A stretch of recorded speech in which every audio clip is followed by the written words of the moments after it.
येऊ शकत होतास का? आता आईने पारूचा चेहरा असा बघितला होता, ते तिचा होकार कळवणार होते, तेवढ्यात तू उठवलास. इथे एवढा मोठा प्रॉब्लेम झाला आणि काय चाललंय तुझं हे सगळं रे? हे बघ, हे बघ.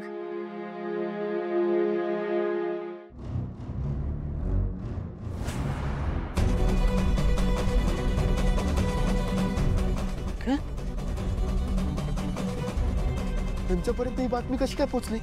त्याहीपेक्षा मोठा प्रॉब्लेम हा आहे की आईला सगळं कळलंय. काय? ही बातमी आईने वाचली आणि तिला कळलंय की तुम्ही दोघं त्या मंदिरात होतात. बरं बरं, डोंट वरी, डोंट वरी. मी असंही आईला आज सगळं सांगणारच होतो. आईने तुला आणि पारूला बाहेर एका ठिकाणी बोलवलंय. आई शहरात आली आणि घरी नाही आली? अरे ती डायरेक्ट त्या प्रेसच्या ऑफिसमध्येच गेली, त्या प्रेसवाल्यांना जाब विचारायला. अरे यार.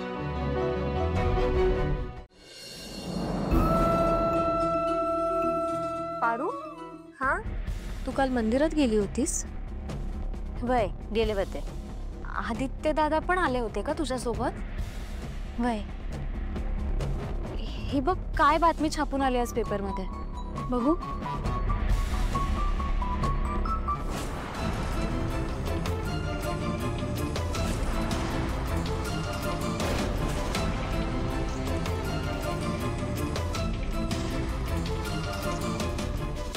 प्रिया मॅडम, आम्ही फक्त दर्शनासाठी गेलो होतो, बाकी काही नाही. पण मला कळत नाही ही अशी बातमी का छापून आली आहे. का छापून आलाय माहित नाही, पण हा फोटो पेपरमध्ये बघून आई खूप चिडल्या होत्या. काय? ज्यांनी हा पेपर प्रिंट केलाय त्या पेपरच्या ऑफिसमध्ये गेल्या ताई. आय एम शुअर त्यांचा काहीतरी गैरसमज होतोय. माझ्या ना आदित्य सरांच्या नात्याबद्दल देवी यांना संशय तर आला नसेल ना? त्यात ही बातमी छापून आली आहे. तेव्हा काय बी कळना झालंय. हे बघ पारू, तू अजिबात घाबरू नकोस. मला माहिती तू काहीही चुकीचं करणार नाहीस. नक्कीच त्यांचा काहीतरी गैरसमज झाला असेल. आत्ता तुला आईंनी त्या प्रेसच्या ऑफिसमध्ये बोलवलंय. तू पटकन जातेस का? आई वाट बघत असतील तुझी. वय आता काय करायचं आपण? नको काळजी करू. असे मी आईला सगळं सांगणार होतोच. मी करेन सॉर्ट आउट. तुम्ही चला आधी. बघ पारू, तिथे गेल्याशिवाय आपल्याला काय सिच्युएशन आहे ते नाही कळणार. आणि तू नको घाबरू, दादा आहे ना, तू करेल सगळं मॅनेज. हा चल. पारू थांब.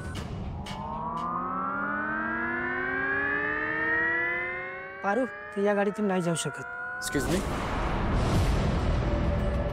काय झालं? अहिल्या मॅडमनी सांगितले पारू दुसऱ्या गाडीतून जाईल. एक मिनिट, आम्ही बघू काय ते. तुम्ही जा. पारू तू बस गाडीत, मी आईशी बोलतो. आदित्य सर, हे बघा, तिकडे काय परिस्थिती असेल आपल्याला नाही माहिती. त्यामुळं एवढ्या तेवढ्यावरनं गोष्टी वाढवू नका. तुम्ही पुढं व्हा, मी येते गाडीनं. जा.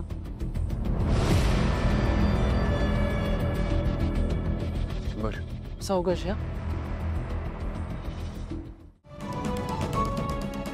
आदित्यची बातमी देण्याचा प्रश्न नाहीये. त्याचबरोबर तुम्ही एका मुलीच्या आयुष्यासोबत खेळताय, हा विचार आला डोक्यात? तुमच्या एका खोट्या बातमीमुळे त्या मुलीच्या आयुष्यावर किती वाईट परिणाम होऊ शकतात याचा विचार केला तुम्ही? आणि मुळात तुम्हाला असं वाटलंच कसं की आदित्यला पारूबद्दल असं काहीही वाटत असेल? माझ्या मुलाचं पारूवर प्रेम आहे असं बिनबुडाचं गॉसिप छापून तुमच्या पेपरचा असा कितीचा फायदा होणार आहे? त्यापेक्षा आदित्य समोर उभा आहे, त्याला तुम्ही जे प्रश्न विचारायचे असतील ते विचारू शकता आणि ही मुलाखत लाईव्ह करा. त्याच्यामुळे किमान तुमच्या पेपरचा काहीतरी फायदा होईल. आई. पारू पुढे.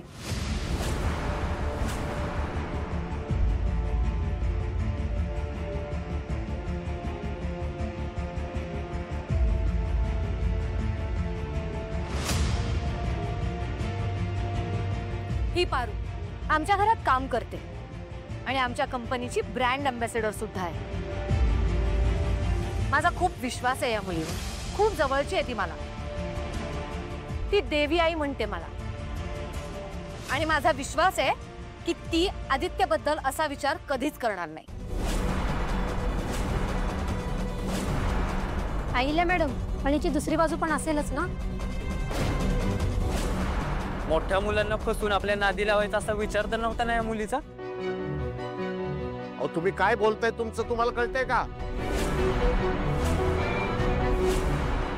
माझे मालक आहेत ते.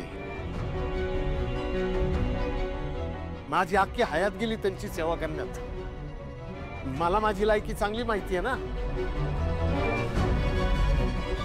अहो माझी पारू यांच्या कंपनीची ब्रँड अँबॅसेडर आहे. का? कारण आईले मॅडमनी तिला मान दिलाय तिचा. माझी पारू गावाकडनं इथं आली ती कशा करता? आईले मॅडमची या किर्लोस्कर कुटुंबाची सेवा करायला. उद्या आदित्य बाबांची बायको आल्यानंतर सुद्धा माझी पारू तेवढ्याच इमाने इतबारे सेवा करेल. त्यामुळं तुम्ही कुठलाही असा विचार करू नका. मग पेपर मधला फोटो काय खोटं बोलतोय का? फोटोचं मला काय सांगताय तू?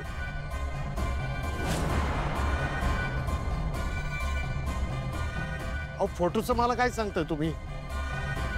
माझे संस्कार आहेत तिच्यावर. मला माझ्या पोरीवर पूर्ण विश्वास आहे.